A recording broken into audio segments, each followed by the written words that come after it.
People have been wondering, what is flow drawing?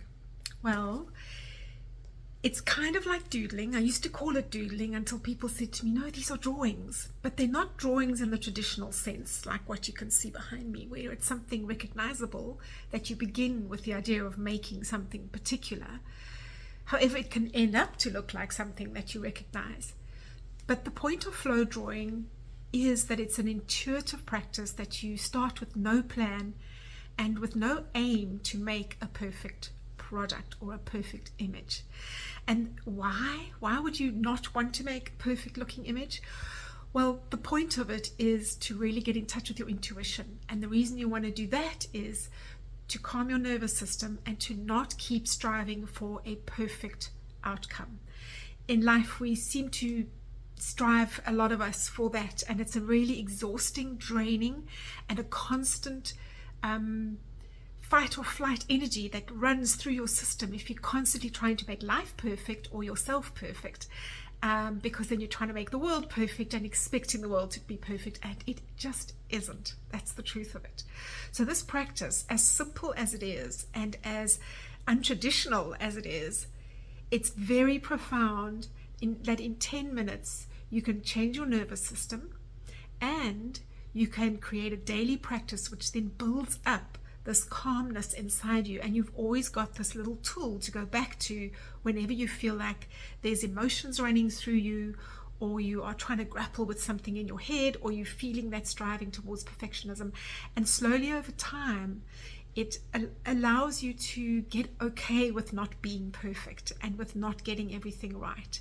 I think that's the big lesson for me from this practice, was to just start.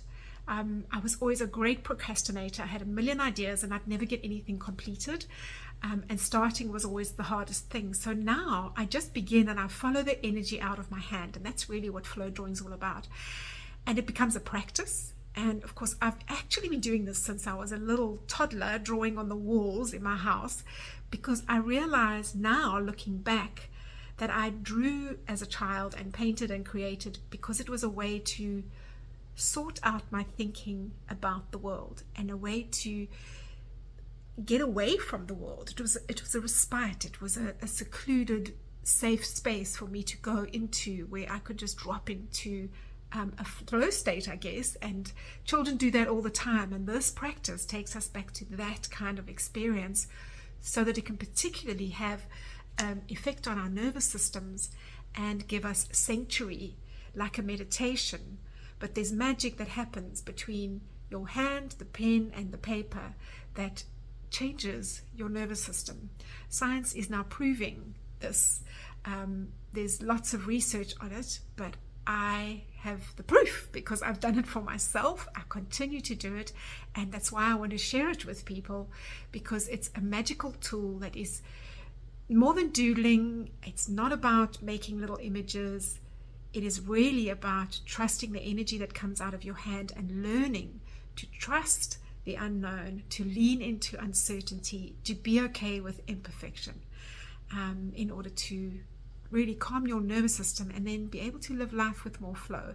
And at the end of the day, as many people have told me in my InFlow space, and what I've experienced, is we become better people because we've given ourselves time to connect with our innate creativity, which we all have access to. Whether you think of yourself as creative or not, we all have access to this potent creative force that is inside us, that we are part of.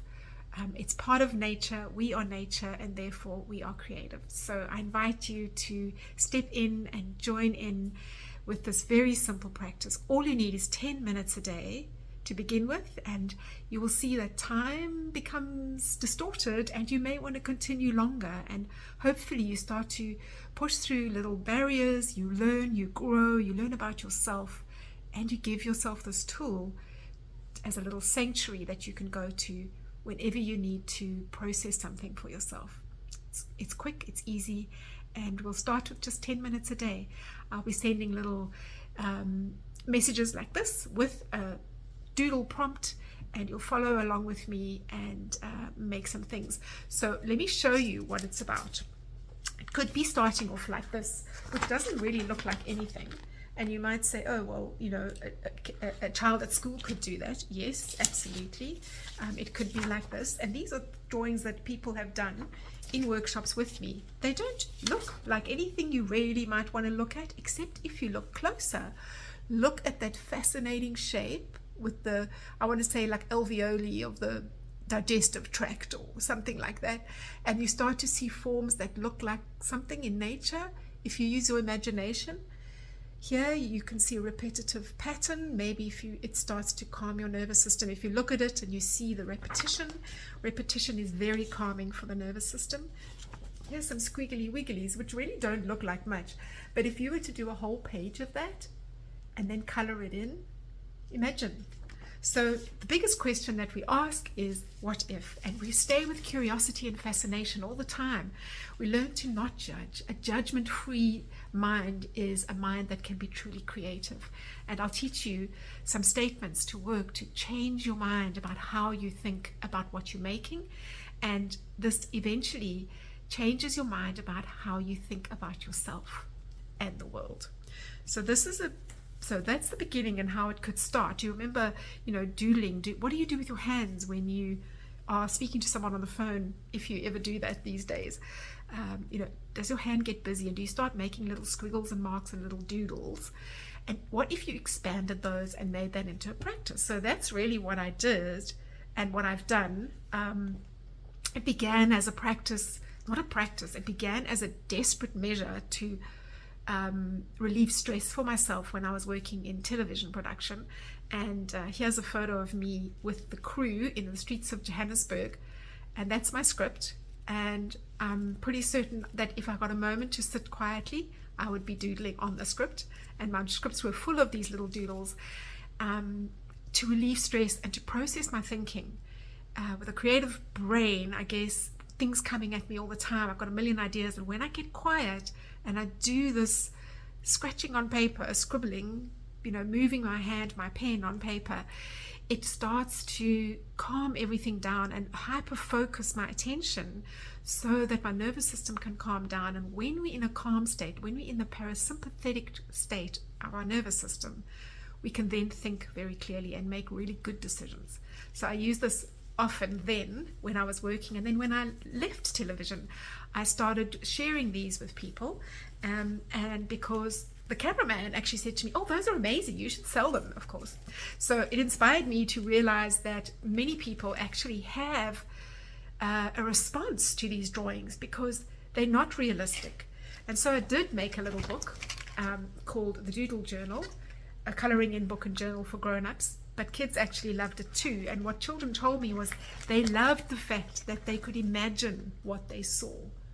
That it wasn't a dog or a giraffe or a flower, and they could just make up what it was.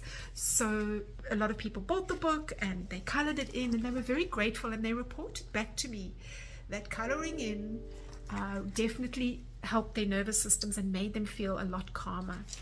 We know this, the research is there, it's nothing new. But coloring in things that don't look particularly like anything gave people the opportunity for their imaginations also to work a little and to give them some stimulation. So all of the, my scribbles became something that people could play with. And look how different they all are. Nothing is the same. And they really are just, a lot of lines and shapes and things all just put together. And if you looked at it, it's not really anything compositionally perfect, but I've been doing this for years. So when you start doing the flow drawing adventure with me, don't expect to make these kinds of drawings. Don't expect to be completely happy. It's a practice to be happy with an imperfect, and to trust and know that you are building a practice for yourself first, not for other people to look at or to make into a book. This was actually, I moved to the United States, and so when you do this, you can do this in any size book or whatever. So these were drawings that I made while I was studying for my massage license, because I had to re-license, and so that was what I did in order to help me learn. It's another benefit of this process, or the benefit of doodling, is it's given a really bad rap in schools when kids look like they're not paying attention and their heads are down and they're drawing. But in actual fact, it's been proven that doodling like this improves your focus and your ability to learn and retain information and recall it. I often have, when I'm listening, if I'm listening to something, like here I was listening to lectures, I would look back at this later and have a memory of what was being taught to me at the time. It really, really does work. So it actually improves your focus and learning. And then I want to just say that you can go as big or as small. This is pretty big, and this is obviously days of work. This is not a 10-minute drawing, but this is where a 10-minute drawing can go to. And just look at the variety. So yes, I've made these into professional drawings because I'm a professional artist. And yes, it's a practice that I've been doing for over 2 decades. And I'm inviting you to make your own flow drawings. You find your marks that make sense to you and that give you pleasure to make. One of the best marks to make is a circle. It's very soothing for the nervous system. Repetition is an incredible thing for the nervous system. And I'm going to teach you to use this practice as a way to process emotions, to let go of perfection, to be okay with the world and yourself as it is and with the work that you make, and to not be striving to make things perfect. It's a big relief when we don't have to do that. Can you feel that in your body? So if you want to sign up, and this has piqued your curiosity, I invite you to go and sign up at InFlow Project /adventure, and I'll see you in your inbox on the other side.